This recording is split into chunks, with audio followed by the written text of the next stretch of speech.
Hey guys, I'm Alex and I'm head of copy at Search It Local. Now today I'll be chatting with SEO expert and digital marketing specialist Neil Patel. As co-founder of HelloBar, Crazy Egg and Kissmetrics, Neil is considered one of the world's leading conversion and content optimizers.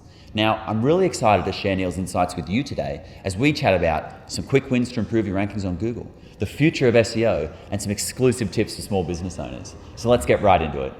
All right, Neil, mate, thank you so much for taking the time to chat with us today. No worries. Thanks for having me. Oh, no worries. You're into the Australian lingo already. I'm going to get straight to a question I know countless Aussie businesses would love the answer to. In your opinion, what SEO strategies produce the highest ROI? What's going to move the needle in 2019 for them? Content upgrading. And what I mean by that is everyone's focused on content writing, which works out great. But if you take your old content that is ranking well and you update it, you'll do better. You'll also find that a lot of your old content doesn't rank as well as it used to.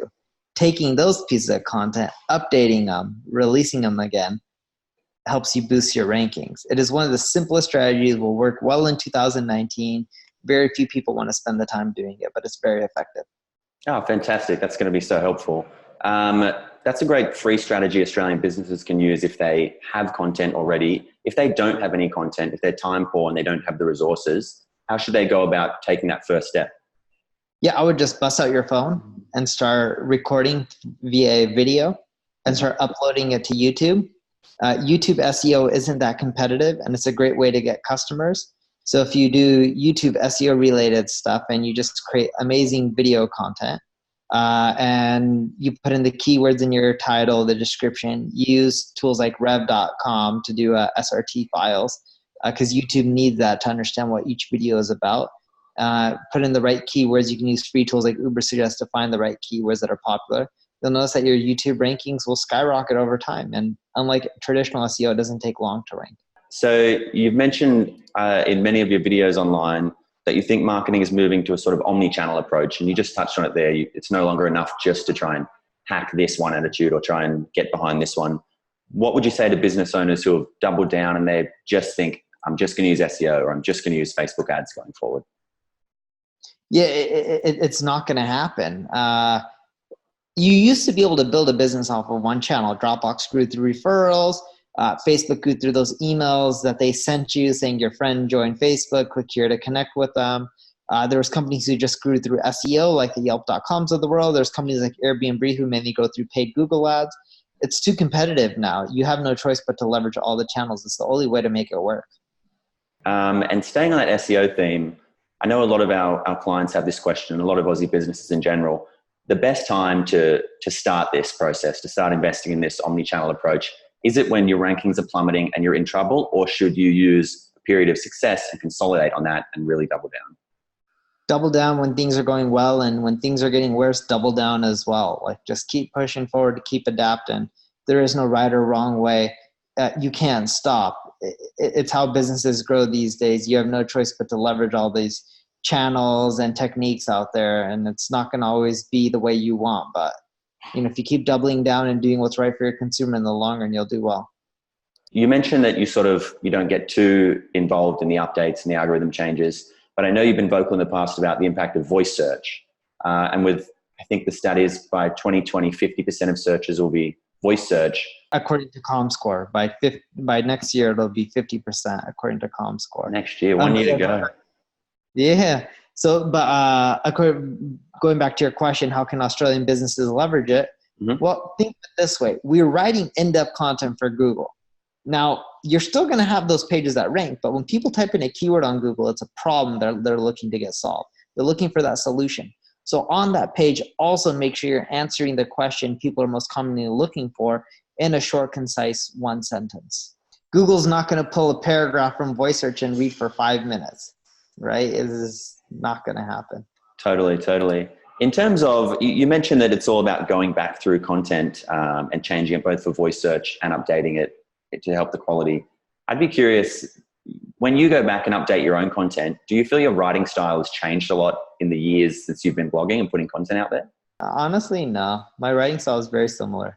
If your writing style has changed, that's fine. Adapt it. It's not a big deal. Totally. I guess when you're creating content or quality content from the start, you stick to that and it stays the same. Yep. Sticking with SEO again, How do you see the Australian SEO industry as differing from the sort of larger American SEO industry? Do the same tactics apply, or would a smaller market require different approaches? Same exact. We don't notice really any differences. Have you had much experience in the Australian SEO market? Do you have any clients out here? We do. We have quite a few. But yeah, again, we notice no difference. The market's changed to a global strategy. It's funny, a lot of the companies we deal with don't just go after Australia. They go after all the major regions. From Australia to Brazil to Germany. It's the same companies, whether they're international companies or US companies, everyone's going global now. What do you, if I could touch on SEO one more time, what do you see as the biggest threat to the SEO industry going forward? Voice search, because no longer 10 listings. Voice search is just one. Yeah, it really shrinks the field down, doesn't it? And it doesn't get people to your site. Although that's true. That's totally true, because the feature snippet still didn't affect click-through rate too much, but voice search will certainly change that. The EAT update affecting businesses. I'd love to know your thoughts. How could a local business who isn't already established as online authority, how can they take advantage of the EAT update and really use it to help boost their rankings? Yeah, what update? The EAT update. EAT update? I don't keep up with all the Google updates.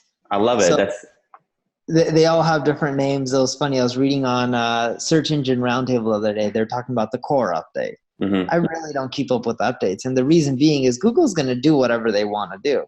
Mm-hmm. What most SEOs forget about is they think about hacking Google, optimizing the code instead of doing what's best for users. Google's goal is to put what's best for users at the top, because that's what keeps them coming back and that's what makes them click on ads and Google to make more money.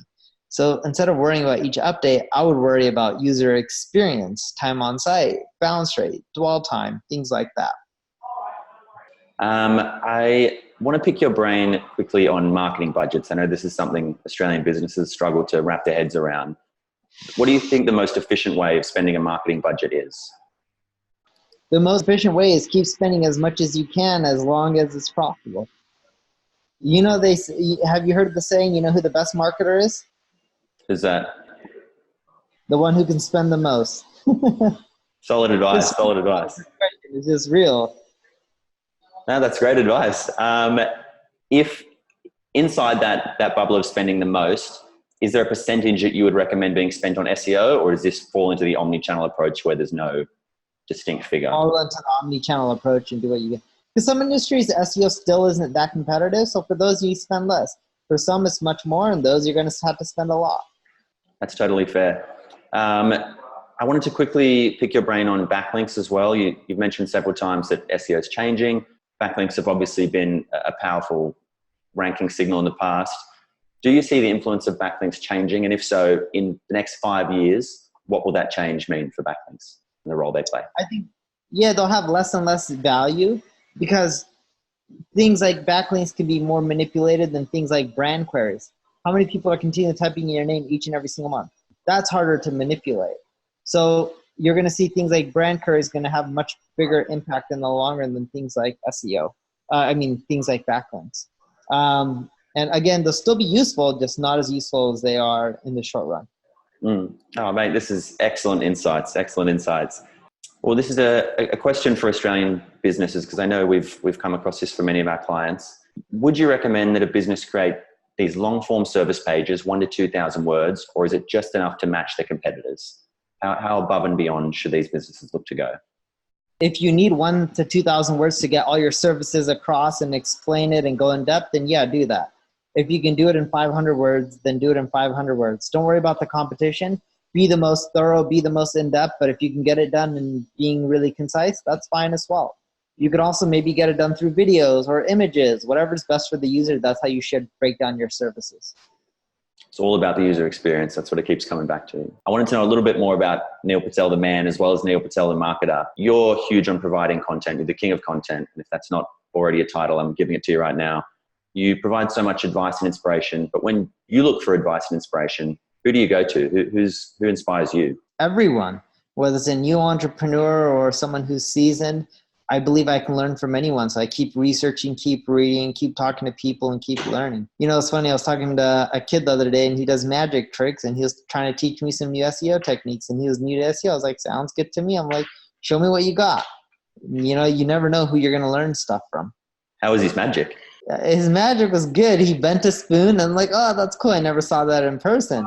And then I'm like, unbend it. He's like, I can't. And I was like, oh, that sucks. Yeah, I'm like, unbend the spoon. I don't want to see it just bent. Yeah, plus now the spoon's ruined. I can't eat cereal with this. Give me a real spoon. Exactly. Exactly. Well, you mentioned there that everyone can teach you something new. And I think most marketers would agree that just failing in general is a learning experience.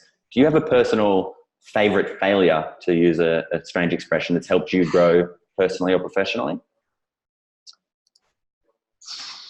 Not necessarily one, but one of the things that I really love is I keep failing, and a lot of people keep failing, but I'll learn from that failure and avoid making it over and over again. See, if you avoid making the same failure over and over again, eventually it'll lead you down a path of what you should be doing, because you would have already done all the stuff that you shouldn't be doing. I also wanted to, you've obviously, since you started your marketing career till now, you've grown and become more successful and speaking engagements all around the world. How much hands-on do you have with SEO these days? Are you still working with Neil Patel Digital and working with clients, or is it more you're out there as a brand? I'm very heavily involved in clients. So, you know, I was on a pitch earlier today, and then I was brainstorming how one client who had penalty issues that just signed on, you know, how to recover from all their penalty issues that they've had for like a year and a half that they built up and they didn't fix. And staying with SEO one last time, do you feel you have an SEO weakness? Where do you turn to say, you know what, I could use a little bit of help with this, to someone?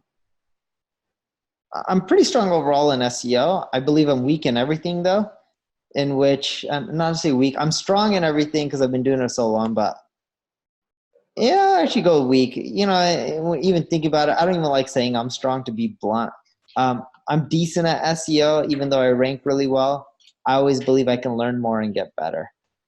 Good attitude. Good attitude for any business owner who feels like they can't do something or they're paralyzed by fears.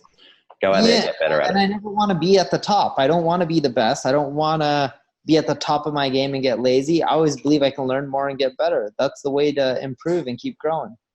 Fantastic advice. Fantastic advice, mate. Finally, we like to ask each interviewee the same thing, and it's to tell us something about you we don't know. So there's a lot about you online, but Neil, before I let you go, I'd love for you to share something with our audience that they wouldn't know or that would surprise them. I'm OCD. They give you an idea. If I go to the airport and they make you take off your shoes, I put like those booties around my feet so that way my socks don't get dirty. There you go, everyone. Neil Patel takes booties to the airport. Keep it locked in. Mate, Neil, thank you so much for chatting today and for providing the valuable insights into SEO. We really appreciate it, mate. Thank you so much for your time. Take care. Thanks, mate. All the best. Bye.